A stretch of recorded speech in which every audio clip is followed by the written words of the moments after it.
Selam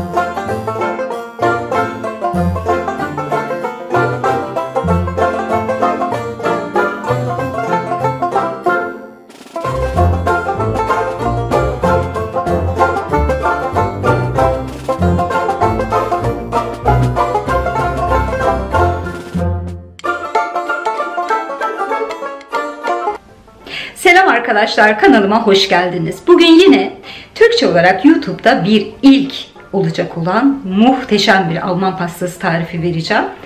Bunu mutlaka bir defa olsun deneyin, ne demek istediğimi anlayacaksınız. Çünkü vazgeçemediğiniz lezzetler arasına girmeyi başaracak.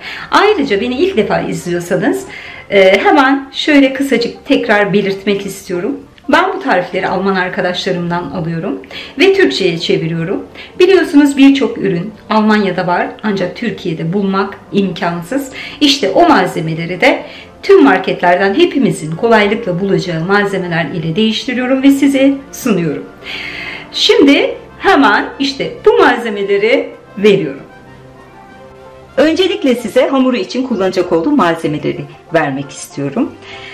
180 gram un, 80 gram margarin, 80 gram toz şeker, 1 fiske tuz, 1 adet orta boy yumurta, 1 paket vanilya, yarım paket kabartma tozu, benim dolabımda varmış, ben bunu kullanacağım. Ayrıca 26 santimetrelik kelepçeli bir pişirme kabını gördüğünüz gibi yine kağıtla kapladım ve kenarlarını margarin ile yağladım. Bunu kullanacağım. Bunu hemen şimdi bir kenara alıyorum. Ayrıca 2 paket vanilyalı pudinge ihtiyacımız olacak. Ben yurt dışından getirdiğim bu pudingleri kullanacağım.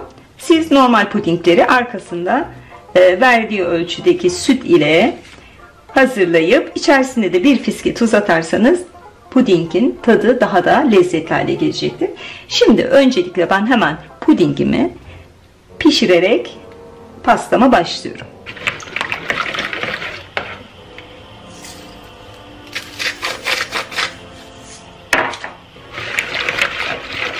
Sütüm kaynadı. Şimdi pudingimi ilave edip karıştırmaya devam ediyorum.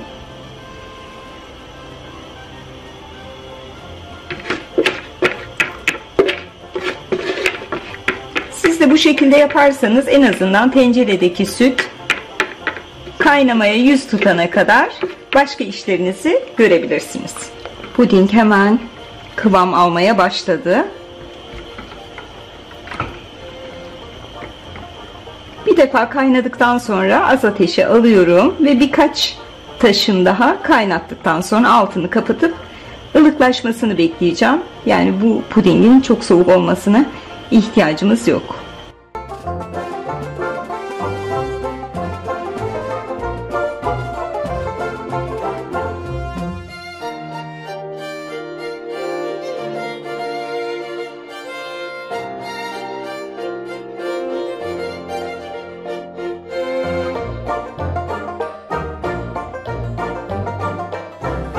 Ayrıca mikserimin hamur ayaklarını taktım.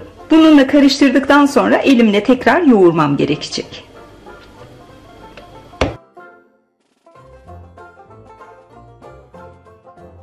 Mikser ile bütün malzemelerin birbirleriyle harmanlanmasını sağladım. Şimdi elimle yoğurmaya devam ediyorum.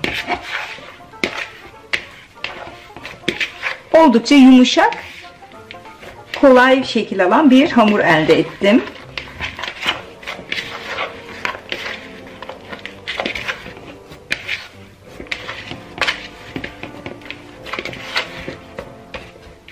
Şimdi hamurumu kalıbımın içerisine alacağım.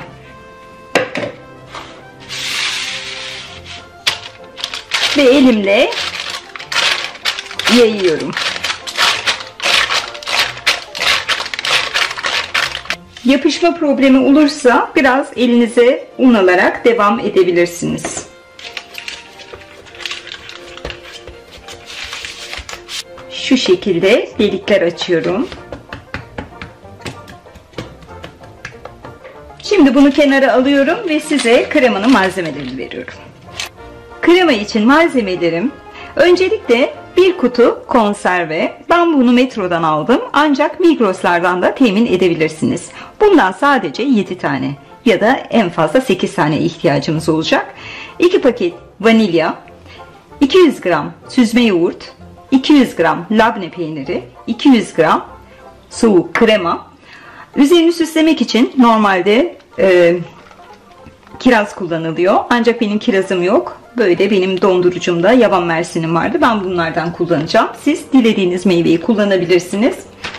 Yine fikir amaçlı pastanın üzerine dilerseniz Doktor Ötkan'ın böyle jölesini kullanabilirsiniz. Ben yine yurt dışından getirmiş oldum. Bu jöleleri kullanacağım. Şimdi kremanın yapılımına başlayalım. Şimdi ılık olan pudingimi karıştırma kabıma öncelikle alıyorum.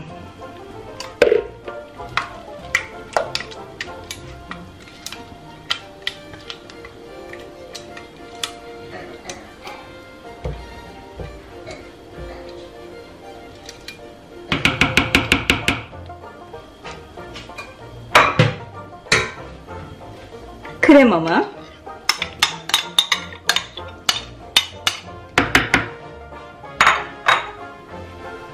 labne ve yoğurt. Şekeri unuttuğumu düşünmüş olabilirsiniz. Aslında tarifte şeker yok ama biz biliyorsunuz şekerli sevdiğimiz için böyle yarım su bardağı kadar da şeker ilave ediyorum.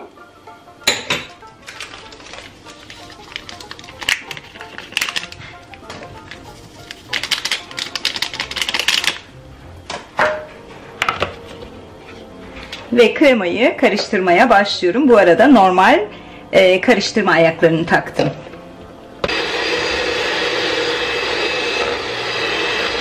Nefis bir krema elde ettim. Şimdi devam edelim. Şimdi kremayı hamurun üzerine döküyorum.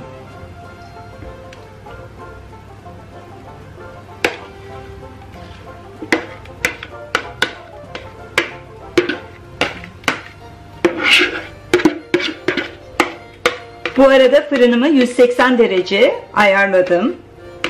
Pasta yaklaşık 40-45 dakika boyunca pişecek. Fırının hiçbir şekilde kapağı açılmadan. Tabi bu durumda kontrollü davranacağız.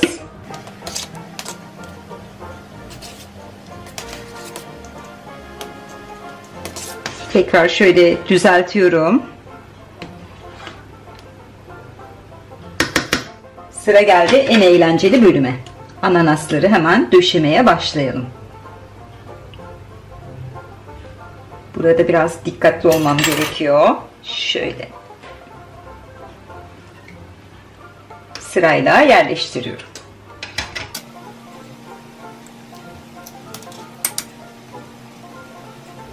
Bu arada jöleyi hazırlayıp yapmak zorunda değilsiniz. Ancak yaparsanız Doktor Ötkan'ın o jölesi gerçekten çok basit. Üzerinde yazdığı şekilde, daha doğrusu arkasında yazdığı şekilde jölenizi hazırlayabilirsiniz. Düşündüğüm gibi olmadı. Şu şekilde biraz ittirirsem kolaylıkla yerleştirebileceğim. Evet. Kaç tane ananas kullanmış olduk? 2, 4, 6 tane ananas yeterli geldi. Şimdi de siz dilediğiniz meyveyi ortasına koyabilirsiniz. İsterseniz kullanmayabilirsiniz de. Ancak orijinal tarifinde kiraz kullanılıyor ya da vişne. Pastanın hazırlanması tamam. Şimdi fırına gidiyor. Pasta pişti. Yaklaşık olarak 45 dakika sonra gördüm ki hafif kahverengileşmeye başlamış. O sebeple hemen ayarını düşürdüm ve 150 derecede yaklaşık olarak 30 dakika daha pişirdim. Şu anda pasta daha henüz çok sıcak. Size şu anki kıvamını şöyle bir göstermek istiyorum. Sallanan bir kreması var. Şimdi bunun soğumasını bekleyeceğim.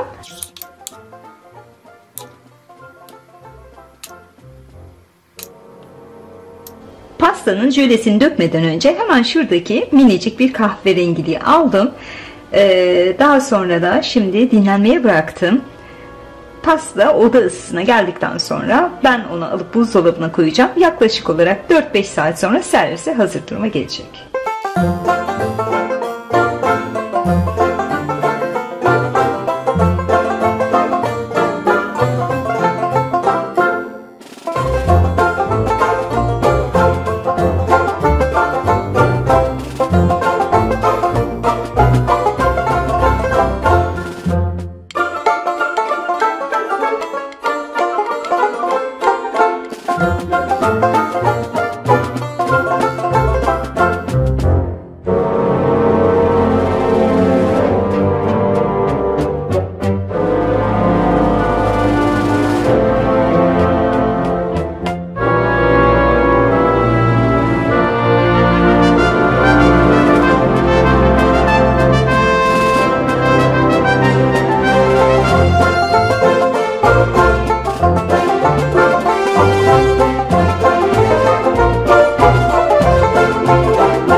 Saat zor dayandım. Hemen buzdolabından çıkarıp pastamı yemek istedim. Şimdi kahve yapacağım ve bir dilim ananaslı pastamla keyif yapmak istiyorum. Gerçekten bir sanat eseri olmuş. Yani biraz daha buzdolabında kalması gerekiyordu. Ancak bir dilim aldım. Hemen sizin için de şöyle bir yumuşaklık testi yapayım. Ondan sonra buzdolabına geriye koyayım istedim. Gerçek bir sanat eseri. Şu güzelliğe bakın. Aslında yumuşaklık testine de bence hiç gerek yok. Şu kremanın güzelliği. Yine de adet yerini bulsun. Şöyle. Oo, bayağı büyükçe bir dilim oldu bu. Şöyle hemen minicik bir alayım. Bir videonun daha sonuna geldik. Lütfen beni desteklemek adına kanalıma abone olmayı, bildirimleri açmayı ki videolarımdan hemen haberdar olabilirsiniz. Ve bu videoyu beğenmeyi unutmayın. Kendinize iyi bakın, sağlıcakla kalın ve yeni bir videoda görüşmek üzere. Hoşça kalın.